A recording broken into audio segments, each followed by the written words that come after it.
प्रजासत्ताक दिनाच्या सर्वांना हार्दिक हार्दिक शुभेच्छा देऊन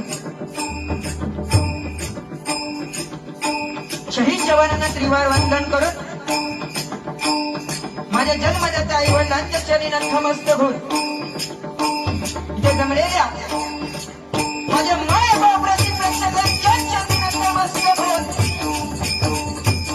श्री ठाणेश्वर श्री महादेश्वर श्री रामेश्वराच्या चरणी नतमस्तक होऊन पावनी देवीच्या चरणी नतमस्तक होऊन अनुभवदेवाच्या चरणी नतमस्तक होऊन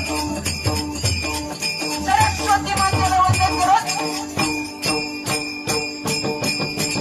450 वर्षापूर्वी या महाराष्ट्राच्या मातीमध्ये एका रणरागिणीचा जन्म झाला जिने जंगलाच्या 11 मित्राच्या पायात घुसलेला काटा काढण्याचे धाडस केले आणि तीच रणरागिणी भोसले घराण्याची कुलवती झाली. छत्रपती शहाजी महाराजांची सौभाग्यवती झाली. तिच्या कुशीतून स्वराज्याचं देखणं स्वप्न जन्माला आलं. बाळ शुभाने जन्म घेतला. 19 फेब्रुवारी 1630 रोजी कुमारही मित्रकाला दगडाखाली पांढऱ्या फुटलं आणि शिवनेरीवर एका तेजस्वी जन्मस्वी बाळाचा जन्म झाला. अशा बहुजन प्रतिपादक हिंदवी प्रतिपादकशः हिंदवी स्वराज्य संस्थापक छत्रपती शिवाजी महाराज यांना मानव समुद्र करून या आपले सामने रंगीत संगीत 2020 डबल बारी म्हणण्याच्या जंगी सामना सुरुवात करतो. जय हिंद.